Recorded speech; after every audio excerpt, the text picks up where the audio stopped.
பார்ப்பதற்கு காடு போலவே தோன்றுகிறதா உங்களுக்கு? ஆம், இது காடுதான். கிட்டத்தட்ட 60 வருடங்களாக தனி ஆளாக இயங்கி தனது 1.5 ஏக்கர் நிலத்தையும் உணவு காடாக மாற்றி வைத்திருக்கிறார் கேரளா எர்ணாகுளம் பகுதியை சேர்ந்த இயற்கை விவசாயி திரு அனில்குமார் அவர்கள். பாரம்பரியமான விவசாய குடும்பத்தில் பிறந்த இவர் சினிமா, போதை போன்று எதிலும் மோகம் கொள்ளாமல் செடி, மரம், பல வகை கிழங்கு வளர்ப்பு போன்ற விவசாயம் சார்ந்த விஷயங்களில் மீது கொண்ட அதிக ஆர்வத்தால் இந்த உணவுக்காட்டை உருவாக்கியதாக சொல்கிறார். பொதுவாக பழக்கடைகளிலோ சூப்பர் மார்க்கெட்டிலோ கூட பழங்கள், காய்கறிகள் என சேர்த்து பார்த்தால் 10 வகைக்குள் அடங்கிவிடும்.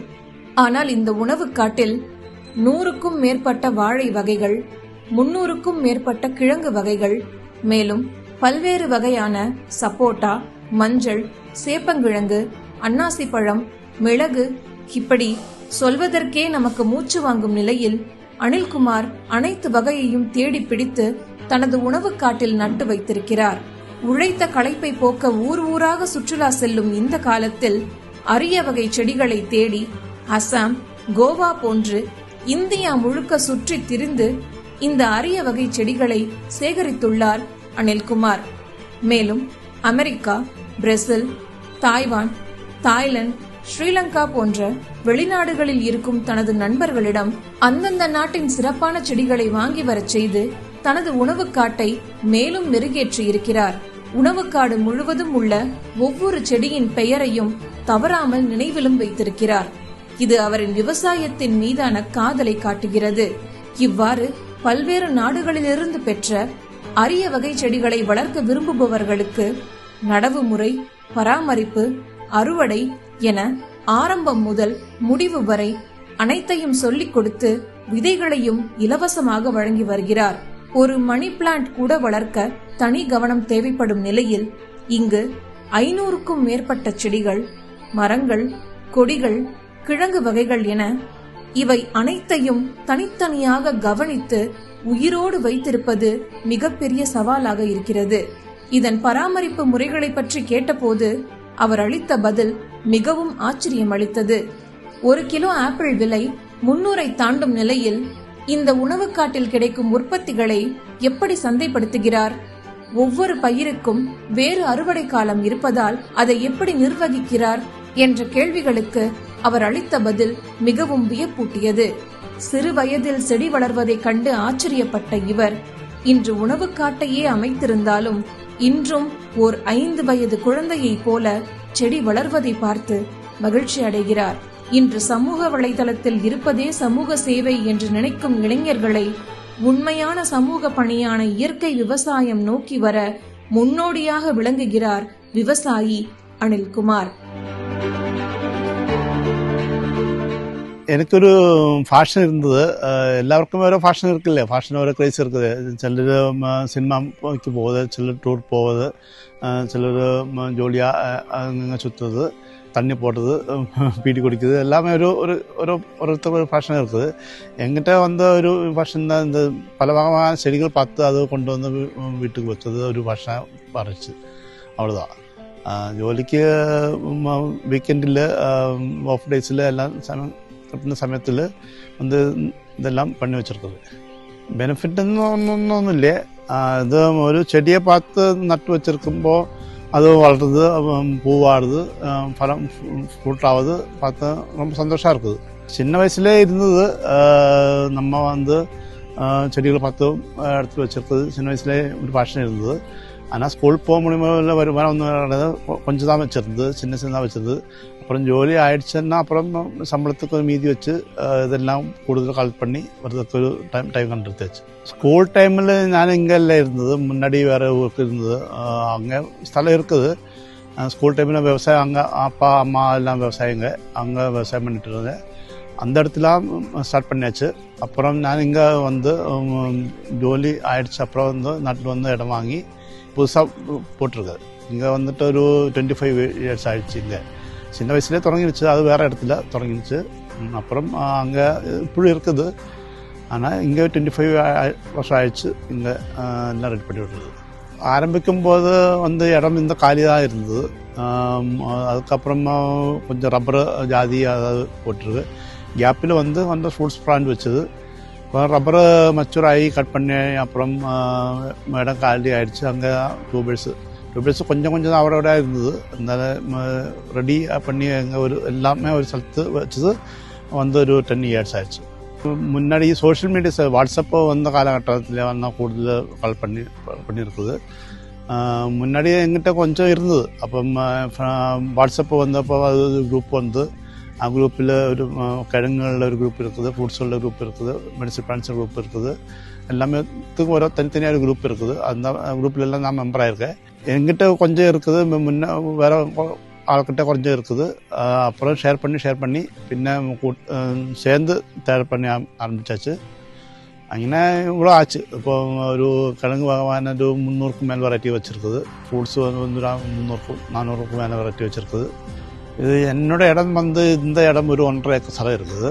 முதல்லையே கிழங்கு போட்டிருக்கு. கிழங்கு வந்து காய்ச்சல் வெரைட்டி, கொடியான காய்ச்சல் வெரைட்டி வந்து பரணிக்காய்ச்சல், உண்டைக்காய்ச்சல், பாறைக்காய்ச்சல், அடுக்குமுட்டம், கையாளக்காய்ச்சல், எலிவாலங்காய்ச்சல், உண்டைக்காய்ச்சல், பரணிக்காய்ச்சல், குமிழி, தூங்குழியன், எலிவாலன், வாழைக்காய்ச்சல் சோம்பு, வடக்கங்காய்ச்சல், அந்த மாதிரி ஒரு 80க்கும் மேலே வெரைட்டி காய்ச்சி தான் வச்சுருக்கு. പിന്നെ മഞ്ചൾ, ഇഞ്ചി മഞ്ഞൾ ഭഗവാൻ ഒരു 130 വെറൈറ്റി വെച്ചിருக்கு. പിന്നെ എയർ പൊട്ടറ്റോ ഒരു ആഫ്രിക്കൻ, കമ്മാലു, ഒറീസ, ബീഹാർ, ഛത്തീസ്ഗഡ്, വെള്ള வந்து ഒരു 8 വെറൈറ്റി வச்சுருக்கு. പിന്നെ அப்புறம் வந்து கொஞ்சம் வாழை வந்துட்டு சுகந்தி, காவேரி, நெய்க்கதளி, நெத்திக்கதளி, பூஜக்கதளி, എങ്കാമ്പി, പൊപ്പുലു, റെയിൻ ഹാൻസ്, വെരിഗേറ്റഡ്, കൃഷ്ണവാഴ, പുല്ലം കർപ്പൂരവള്ളി, കപ്പവാഴ, இந்த வகையான ஒரு 100க்கும் மேலே வெரைட்டி வச்சுருக்கு. പിന്നെ ഫ്രൂട്ട്സ് ഇടയിലെല്ലാം ഫ്രൂട്ട്സ് வச்சுருக்கு. Rollinia, sapota, rambutan, mangosteen, pulasan, abiu, jaboticaba, rainforest plum, milk fruit, ഇഞ്ചാം, പയ്യും, பராபா, பெக்குப்பாரி, மட்ரோனா, அந்த வகையான 300 வெரைட்டி வச்சுருக்கு. இன்னும் உள்ள எல்லாம் மெடிசன் பிளான்ட்ஸ் வச்சுருக்கு. இந்த இடம் எல்லாம் ஃப்ரூட்ஸுக்கு மட்டும்தான் வீடோட பக்கத்தில் கொஞ்சம் இடம் இருக்குது. ஒரு 20 சென்ட் സ്ഥലம் மட்டும்தான், வீடோடு சேர்த்து 20 சென்ட் സ്ഥലம் இருக்குது. அங்கே எல்லாம் ஃப்ரூட்ஸு மட்டும்தான் வச்சுருக்குது. அது Brazilian variety fruits, Malaysian, jaboticaba, abiu, rainforest plum, மட்டோவா, கட்நட்டு, பைனாப்பிள், கொஞ்சம் ஃப்ரூட்ஸு வச்சுருக்குது. இந்த இடத்துல ஃப்ரூட்ஸும் கொஞ்சம் ஜாதி மெடிசன் வெரைட்டி தான். கொஞ்சம் பாக்கி സ്ഥലமாக பைனாப்பிள், கிழங்கு எல்லாம் வச்சுருக்குது. இன்னொரு സ്ഥലത്തെല്ലാം கொக்கோ, கமுகு, ரப்பர் வச்சுருக்குது. எல்லாமே சேர்த்து ஒரு க்ரைஸாக இங்கே பண்ணிகிட்டு இருக்குது. நான் வந்து கேரளாவுக்கு தாண்டி தமிழ்நாடு, கர்நாடகா, ஆசாம், குஜராத், மேகாலயா வந்து ஒரு 10க்கு மேலே ஸ்டேட் போயிருக்கு. அங்கே எல்லாமே ஒரு கிழங்குகள், ஃப்ரூட்ஸு ஏதாவது இருந்து தேடி வந்துருக்குது. இப்போ வந்து தமிழ்நாடுன்னு வந்து കുറേ സീഡ്സ്, പയർ, മറ്റേ തക്കാളി, மிளகாய் அந்த மாதிரி இருந்தது. ஆசாமில் இருந்து கிழங்கு இருந்தது, பைனாப்பிள் இருந்தது, ஃப்ரூட்ஸ் வேறு ஃப்ரூட்ஸ் இருந்தது, மேகாலயிருந்து பைனாப்பிள் கிடச்சிது, கர்நாடகிருந்து வாழை கிடச்சிது, குஜராத்து வாழை கிடச்சிது. வாழை வச்சுருக்கு ஒரு 100க்கும் மேலே வெரைட்டி வாழை வச்சுருக்கு. அதெல்லாம் பல സ്ഥലത്തുനിന്ന് கிடச்சது. சிரமப்பட்டு இருந்தாலும் முன்னாடி ஒரு 15 வருஷத்துக்கு முன்னாடி நான் கோக்கம் ஒரு இருந்தது. എന്താ ഗാർസീനിയ ഫാമിലിപ്പെട്ട കോക്കം. அந்த செடியை பற்றி ஒரு ஆர்டிக்கிள் பேப்பரில் படித்தாச்சு. அது தேடி நான் போയത് എന്താ கோவா பக்கம் உள்ளூர். அது கோவா வரைக்கும் வண்டியில் ட்ரெயினில் போய் அப்புறம் டாக்ஸி எடுத்து போய் அந்த காலத்தில் ஒரு 20 வருஷத்துக்கு முன்னாடி என்ன 3000க்கு மேலே செலவழிச்சு போகுது. அந்த செடிக்கு 10 ரூபா மட்டும்தான். ஒரு சின்ன செடிக்கு 10 ரூபா மட்டும். 3 செடி வாங்கி 30 ரூபாய்க்கு. நான் இந்த வச்சிருக்க ஃப்ரூட் ஆகிடுச்சு. இப்போ அது ஆனால் சிரமப்பட்டது எடுத்துருது. പിന്നെ എല്ലാം കേട്ട് പോയിരുന്നത്. കാരണം ഇത് തേടി പോയിരിക്കും. അതിങ്ങനെ ഇതെങ്കിൽ கிடைக்குന്നില്ല. அந்த கொங்கல் മേഖലയിൽ അർബൻ ട്രൈബൽ ഏരിയയിൽ ഇരുന്നത്. അത് പോയി തേടി പോയി അങ്ങേ ഇരുന്ന് 10 രൂപ மட்டும்தான் ഒരു ചെടിക്ക് ഇരുന്നത്. 3 செடி வாங்கிட்டு வந்தது இப்போ வச்சு ஃப்ரூட் ஆகிடுச்சு. அது பார்க்கும்போது ரொம்ப சந்தோஷம் தான். அந்த காலத்தில் வந்துட்டு 3000 சொன்னாலே இந்த காலத்தில் 30,000க்கு மேலே செலவாயிடுச்சு. ஹெல்ப் வந்து ஃப்ரெண்ட்ஸு தான். ஃப்ரெண்ட்ஸ் மட்டும்தான் ஹெல்ப் பண்ணும். അപ്പം எங்கிட்ட இல்லாமல் வேறு ஃப்ரெண்ட்ஸ்கிட்ட இருக்குது. அப்போ நான் ஷேர் பண்ணிக்கலாம். அப்புறம் ஃப்ரெண்ட்ஸோடு சேர்த்து போயிருக்கு. இங்கே கேரளாவில், தமிழ்நாடு, கர்நாடகா, ஆந்திரா எல்லாமே ஃப்ரெண்ட்ஸோடு சேர்த்து போயிருக்கு. അങ്ങനെ கிடைச்சதெல்லாம். പിന്നെ இன்னொரு விஷயம் நாலு ஃப்ரெண்ட்ஸுக்கிட்ட கேட்டு, அதாவது வெளிநாட்டில் வெளியூரில் வேலை செஞ்சுருக்க ஃப்ரெண்ட்ஸ்கிட்ட எல்லாம் கேட்போம். இங்கே ஏதாவது ஃப்ரூட்ஸு அல்லது ஏதாவது கிழங்கு இருந்தால் கொண்டு வாங்க, அவங்ககிட்ட எல்லாம் கேட்போம். அவங்க எல்லாம் ஃப்ரெண்ட்ஸு கொண்டு வருவாங்க. ബ്രസീലിൽ നിന്ന് എക്കച്ചക്കமான ഒരു പൈനാപ്പിൾ വെറൈറ്റീസ് வந்து ഒരു 10க்கு மேலே வெரைட்டிஸ் பைனாப்பிள் வந்துருக்கு. ஃப்ரூட்ஸ் பிளான்ட்ஸ் ஒரு 50க்கு மேலே ஃப்ரூட்ஸ் பிளான்ட்ஸ் வந்துருக்கு. പിന്നെ ചൈനാവിൽ, പിന്നെ അമേരിക്ക எல்லாமே கிழங்கு. அமெரிக்கா வந்து மதுரக்கிழங்கு வந்து ஒரு 10க்கு மேலே வெரைட்டி மதுரக்கிழங்கு கொண்டு வந்திருக்கு அமெரிக்காவிலேருந்து. ஜப்பான்கிட்ட இருந்தது, சைனாக்கிட்ட இருந்தது. எல்லாமே வெளிநாட்டுக்கு போனால் ஃப்ரெண்ட்ஸ்கிட்ட எல்லாம் கேட்டு அவங்க எல்லாம் கண்டிப்பாக ஏதாவது ஃப்ரெண்ட்ஸு கொண்டு வருவாங்க. അങ്ങനെ കിഴങ്ങ് வெளிநாட்டு கிழங்கு வந்துட்டு 50க்கு மேலே வெரைட்டி கிழங்கு வச்சுருக்கு. 100க்கு மேலே ஃப்ரூட்ஸ் வச்சுருக்கு. പിന്നെ கொஞ்சம் துளசி വെറൈറ്റികൾ, ബ്രസീലിൽ വെറൈറ്റി തുളസികൾ കിടച്ചത്. മലേഷ്യയിൽ നിന്ന് ഫ്രൂട്ട്സോ കിടച്ചത്. മലേഷ്യ, വിയറ്റ്നാം, കംബോഡിയ, ഖാന എന്ന പൈനാപ്പിൾ 2 വെറൈറ്റി പൈനാപ്പിൾ കിടച്ചത്. പൈനാപ്പിൾ வந்து ഒരു 100க்கு மேலே வெரைட்டி பைனாப்பிள் வச்சிருக்கு. தமிழ்நாட்டில் നിന്നും കിടച്ചത് പുള്ളിമല എന്നൊരു രകം കിടച്ചത്. പിന്നെ ആന്ധ്രയിൽ നിന്ന് കൊങ്കൺ, പെഡരു, മേഘാലയിൽ നിന്ന് മോൾബം, ജൽദൂബ്, അമാക്കുലിൻ, ലിപ്പോട്ട്, அந்த மாதிரி எல்லாம் பைனாப்பிள் வச்சுருக்குது. கிழங்கு ஃப்ரூட்ஸு எல்லாமே ஒரு பயோடைவர்சிட்டிக்காக கீப் பண்ணுறாங்க. கிழங்கு வந்து நமக்கு இப்போ கிளைமேட் சேஞ்சுக்கு கிழங்கு தேவைப்படுது. ஹாட் கிளைமேட்டிலும் கூல் கிளைமேட்டிலும் வேறு தனித்தனியாக இருக்குது. கிளைமேட் டேமேஜ் ஆகி போயிடுச்சு. அப்புறம் சர்வைவ் சேர்ந்து எடுத்து டெவலப் பண்ணி உணவுக்காக பயன்படுத்தலாம். வந்து கிழங்கு டயட்டு உணவுக்கு உட்படுத்தாமல் அப்போ நல்லாயிருக்கும். என்கிட்ட வந்து ரிசர்ச் பண்ண ஸ்டூடெண்ட்ஸு தாராளமாக வந்து வாங்கிட்டு இருக்குது. யூனிவர்சிட்டிக்கு சப்ளை பண்ணிருக்கு. காஷி யூனிவர்சிட்டிக்கிட்ட சப்ளை பண்ணி அங்கேருந்து எனக்கு கிடச்சிது. நான் அவங்ககிட்ட கூட கொடுப்பேன். പിന്നെ എൻ്റെ റിസർച്ചൊക്കെ സ്റ്റുഡൻസ് ഒത്തിരി വരുന്നത്. കാരണത്തിൽ ബോട്ടണി സ്റ്റുഡൻസ്, അഗ്രികൾച്ചർ പഠിക്കുന്ന സ്റ്റുഡൻസ് വരുന്നത്. പിന്നെ സ്കൂൾ ഫാം സ്കൂൾ செஞ்சிருக்கு. இங்கே ஃபார்ம் ஸ்கூல் ചെയ്യാது. VHSC അഗ്രികൾച്ചർ പഠിക്കുന്ന സ്റ്റുഡൻസ് ഫാം സ്കൂൾ ചെയ്തത്. പിന്നെ യൂണിവേഴ്സിറ്റി സ്റ്റുഡൻസ് ഫാം വിസിറ്റ് നടത്തത്. അവളെല്ലാം ചെയ്തത്. സീഡ് കൺസൾട്ടേഴ്സ് കർണാടകയിൽ നിന്ന് വരുന്നത്, തമിഴ്നാട്ടിൽ നിന്ന് വരുന്നത്. തമിഴ്നാട്ടിൽ നിന്ന് ഫ്രണ്ട്സ് വരുന്നത് സുന്ദർ, യുവരാജ്, പ്രദീപ്, അന്തപ്രിയ അവരെല്ലാം தெரிஞ்சவர். அவரெல்லாம் வந்துட்டு நான் அவர்கிட்ட கொடுக்க அவரை எங்கிட்ட தருவேன். ஸ்டேட் வந்து ஒரு 10க்கு மேலே ஸ்டேட்டில் தான் கொடுத்துருக்கு. அங்கேருந்து தான் கால் பண்ணியிருக்கேன். மகாராஷ்டிரயில் இருந்த ஒரு அனில் காவலி ஃப்ரெண்டு அவர் வந்துட்டு அவங்ககிட்ட கொடுத்துட்டு. ஜெகதீஷ் ஆந்திராவில் இருந்து ஒரு ஆள் இருக்குது. அப்துல் ரசாக்னு தெரியுது, காஷ்மீர் இருந்து ஒரு ஆள். மற்ற இந்த ஆப்பிள் வெரைட்டி கொடுத்துருக்கு, முந்திரி வெரைட்டி கொடுத்துருக்கு அவங்க. அதுவும் கொஞ்சம் கஷ்டம் தான். ஆனால் அங்கே தனப்பு தான், இங்கே கொஞ்சம் ஹாட் கிளைமேட் தான். அது சர்வே பண்ணுறது கொஞ்சம் கஷ்டம் தான். அதனால இருக்குது அப்படி இருக்குது. ഈ ക്ലൈമറ്റ് ചേഞ്ച് വരുന്ന പ്ലാന്റ്സ് എല്ലാം ഞാൻ ക്ലൈമറ്റ് இன்னொரு இடம் 1-2 இடம் இருக்குது. அங்கே எல்லாம் நான் போட்டு வச்சுருக்கேன். കാരണം ചില இந்த ഹൈറേഞ്ച് ഭാഗത്ത് கொஞ்சம் இடம் இருக்குது. അവിടെ കൂൾ ക്ലൈമറ്റ് தான். கேரளாவில் பின்ன எல்லா காலவசதியும் இருக்குதுல்ல. ஹாட் அண்ட் கூல் கிளைமேட் இருக்குது.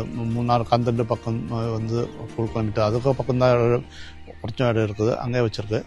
പിന്നെ இங்கே எல்லாமே அத்தியாவசியம் വളരെ பரவாயில்ல. இன்னொருத்த கிழங்கு நடுறதுக்கு நான் செய்யறது, முதல்ல குழி விட்டு அதுக்கு உள்ளில் இந்த கறியில் விட்டு கிழங்கு வச்சிடும்.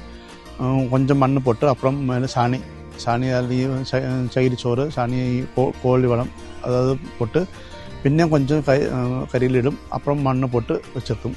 அவ்வளோதான். പിന്നെ ஒரு கிழங்கு வளர்ந்து ஒரு 2 மாதம் அப்புறம் மழை சமயம் சீசனில் வந்து பச்சை சாணி, இந்த கடலை பிண்ணாக்கு இல்லையா, கடலை பிண்ணாக்கு 2 சேர்த்து புளிப்பிச்சு தெளிக்கும். 2 தடவை தெளிக்கும். அவ்வளோதான். வளம் கொஞ்சம் கம்மி தான் இருக்கும். കാരണം നമുക്ക് എന്താ റിട്ടേണൊന്നും ഇല്ലാത്തതിന് വലിയ നമുക്ക് കൂടുതൽ വളമൊന്നും ചെയ്യാതെ നമ്മൾ ഓർഗാനിക് மட்டும்தான் ചെയ്തത്. ഓർഗാനിക് എന്താ മെയിൻലി வந்து சாணி, பக்கம் வீட்டிலேருந்து சாணி கிடக்கும். அது மட்டும்தான் மெயினில் செய்தது. പിന്നെ வந்து இந்த கப்பிலண்டி பிண்ணாக்கு, வேப்ப பிண்ணாக்கு அதாவது போடும். அவ்வளோதான். சேலஞ்சாக இருக்கிற விஷயம் தாங்க இந்த கிழங்கு வகையானது எல்லா வருஷம் தோண்டி எடுத்துக்கு அப்புறம் விதை பண்ணுறது தான் சேலஞ்சாக இருக்குது. ஆனால் இது வந்து வேனில் ஸ்டார்ட் பண்ணும்போதே விலை எடுத்து இல்லை கல்டிவேஷன் பண்ண இல்லை இது அவிஞ்சு போயிடும். மண்ணுக்குள்ளே இருந்து வெயில் காஞ்சு போயிடும். அது அப்புறம் எடுத்து கூல் கிளைமேட்டில் கீப் பண்ணி வந்து அப்புறம் ஏப்ரல் மாதம் இந்த வருஷம் தொடங்கும் அப்புறம் தொடக்கம் தானே வச்சு எல்லா வருஷம் வந்து எடுத்து விலை எடுத்து பின்ன விதை போட்டுன்னா கொஞ்சம் கஷ்டம்தான். ஆனாலும் செஞ்சுட்டே இருக்குது. இது பயன்படுத்துன்னு சொன்னாங்கனால கிழங்குக்கு ஒரு சீசன் தான் இருக்குது. ஒரு டிசம்பர் டு ஏப்ரல் அந்த சீசனில் மட்டும்தான் கிழங்கு இருக்குது. ஃப்ரூட்ஸ் எல்லாமே சீசனில் ஏதாவது கிடைக்கும். ஆரம்பத்தில் இந்த சீசனில் ஒன்று கிடைக்கும், இன்னொரு சீசனில் ஒன்று கிடைக்கும்.